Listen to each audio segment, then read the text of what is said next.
원생 세 자릿수를 유지하며 학부모님이 또 다른 학부모님을 직접 소개하게 만드는 제 비법은 바로 이겁니다. 안녕하세요. 김정화 원장입니다. 원장님은 원생을 어떻게 모집하고 세 자리를 계속 유지할 수 있으세요? 블로그, 인스타, 전단지? 이런 질문을 정말 많이 받는데요. 제 대답을 들으면 대부분 네?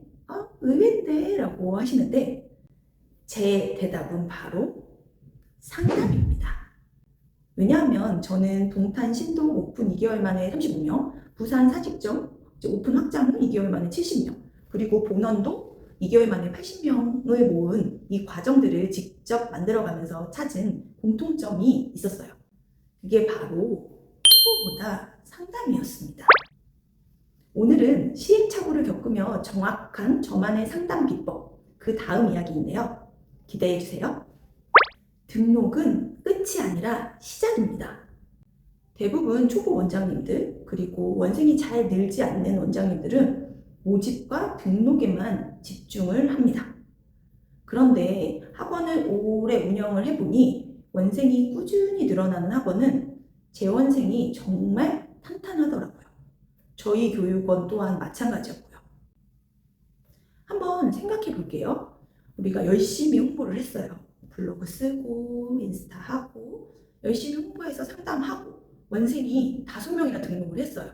그런데 같은 기간에 6명이 관둬버리면 결과적으로 원생은 1명이 줄어든 거잖아요.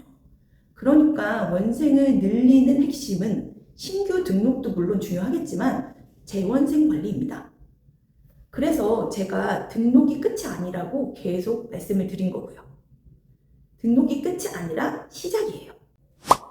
오늘은 아이를 오래 다니게 하는 상담, 그리고 학부모님이 또 다른 학부모님들을 직접 소개하게 되는 재원생 상담의 핵심을 실제 저희 사례와 함께 알려드리겠습니다. 많은 원장님들이 입소문은 수업만 잘하면 저절로 난다고 생각을 하세요. 그런데 아니더라고요. 오히려 수업은 정말 좋은데 입소문이 안 나는 학원도 정말 많아요. 입소문은 사실 학원 안에서 이루어지는 게 아니라 옆집 엄마와 차 한잔 하는 그 자리에서 대부분 만들어지잖아요. 왜 그럴까요? 우리 부모님들은 우리 수업을 직접 이렇게 보지 못하시잖아요. 부모님이 기억하는 건 아이가 가져온 작품, 그리고 원장님 입으로 나온 말이잖아요. 그래서 옆집 엄마에게 전달되는 것도 작품보다 원장님의 말인 경우가 더 많습니다. 그러니까 소개가 이어지려면 좋다는 말만으로는 부족하겠죠. 상대를 설득할 수 있는 이유까지 함께 전달돼야 합니다.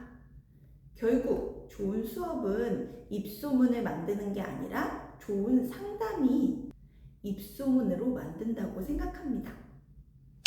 그럼 어떤 상담이 문제일까요? 오늘 정말 잘했어요. 집중도 잘하고요. 이렇게 지나가면서 데리러 왔을 때 짧게 상담하시는 원장님들이 의외로 많으세요. 틀린 말은 아니죠. 그런데 한번 생각해 볼게요. 차 마시면서 옆집 엄마가 땡땡이 미술 다닌다며? 라고 물어보면 학부모님이 뭐라고 얘기하실까요? 아, 그래, 거기 괜찮더라. 대부분 여기서 이렇게 끝나죠. 왜냐하면 전달할 내용이 없기 때문이에요. 옮길 말이 없는 상담은 그 자리에서 그냥 끝난다라고 생각하시면 됩니다. 그래서 저는 재원생 상담을 오며 가며 하는 짧은 상담으로 끝내지 않습니다.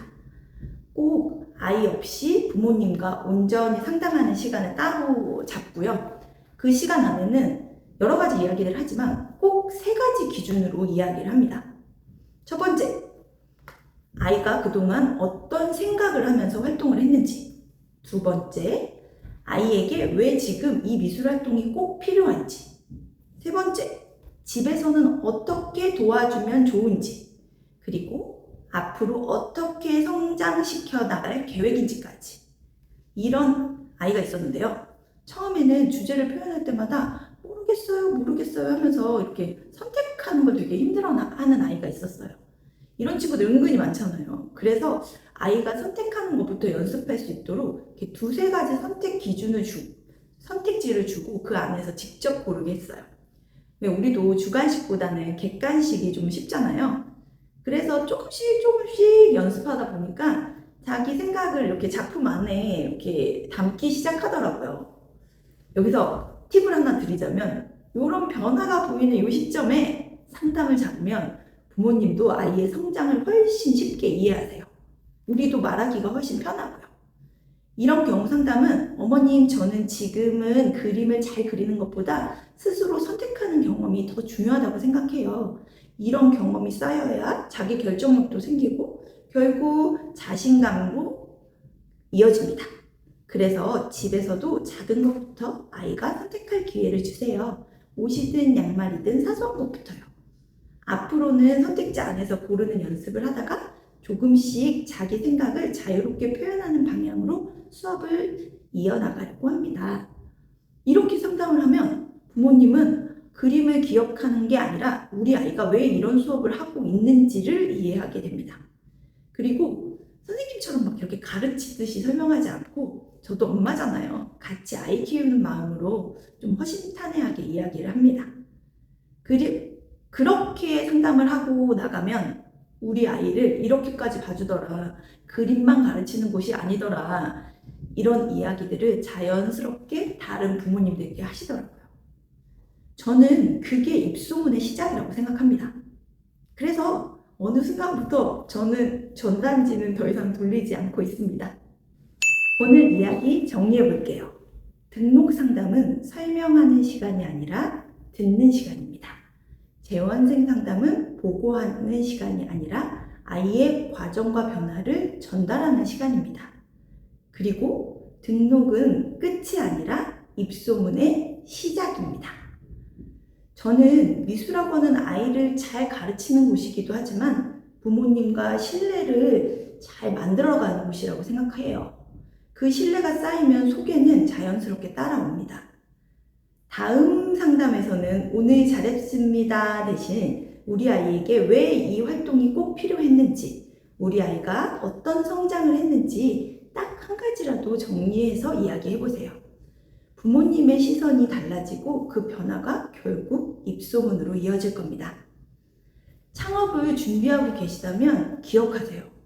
상담은 학원을 열고 나서 만드는 게 아니라 오픈 전에 미리미리 준비해두는 시스템입니다. 결국 등록은 잘 들어주는 신입생 상담으로 만들었고 입소문은 진정성 있는 재원생 상담으로 만들었습니다.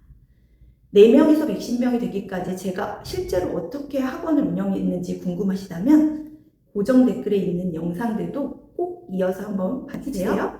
구독해 두시면 다음 이야기도 놓치지 않고 보실 수 있습니다.